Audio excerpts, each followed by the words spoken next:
Welcome to the Deep Dive. Today we're tackling really one of the bedrock challenges for any decentralized system. How do you get a whole bunch of anonymous people who don't know or trust each other to agree on, a single version of the truth without a boss telling them what's what? It's that classic Byzantine generals problem, right? And for digital money, it boils down to stopping double spending, making sure you can't spend the same digital coin twice. Exactly.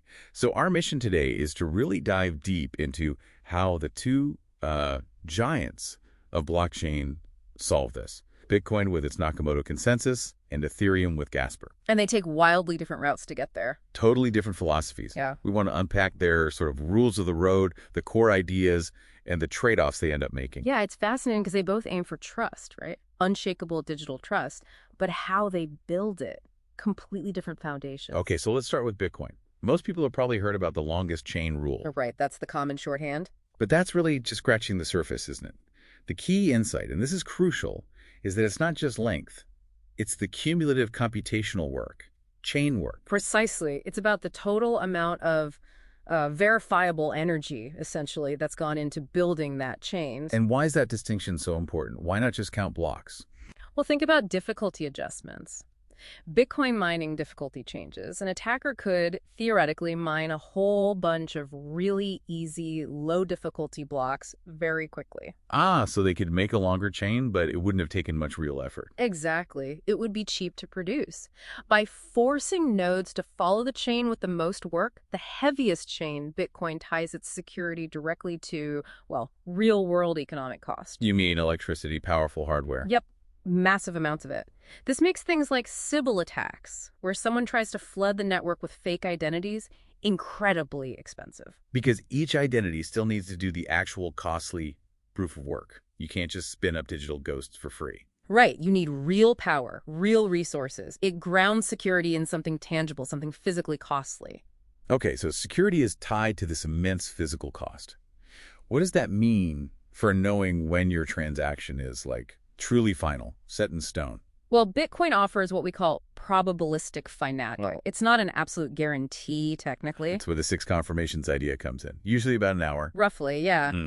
Each confirmation, each new block added after yours makes it exponentially harder and more expensive to undo that transaction. So after 6 blocks, the amount of computational work needed to rewrite history becomes astronomical. Pretty much infeasible for any rational attacker. So while it's probabilistic, it's considered extremely secure in practice for most purposes. Okay, let's shift gears then.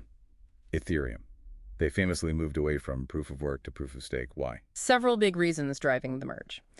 First, a massive reduction in energy consumption, like over 99%. That was huge. Yeah. Plus goals around better scalability and also concerns about the centralization potential of specialized mining hardware used in proof of work. So if Bitcoin's security is rooted in physics and energy cost, what's Ethereum's foundation in proof of stake? It's primarily economic security.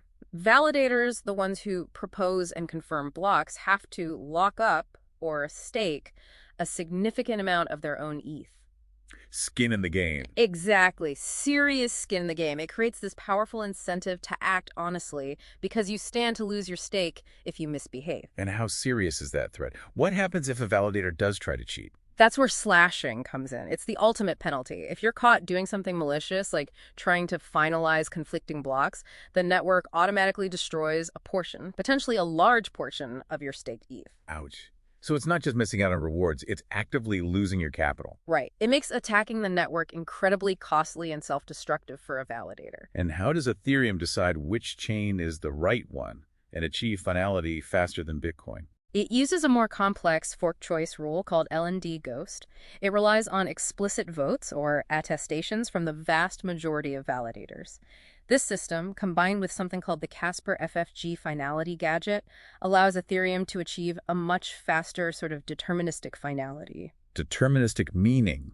Once it's final, it's really final. Yeah. No probability involved. Correct. Through a two-step process of justification and then finalization, typically taking around 13 to 15 minutes, transactions become truly irreversible, like set in concrete. Okay, so pulling this together, we have Bitcoin prioritizing simplicity, security grounded in like physics of computation and energy.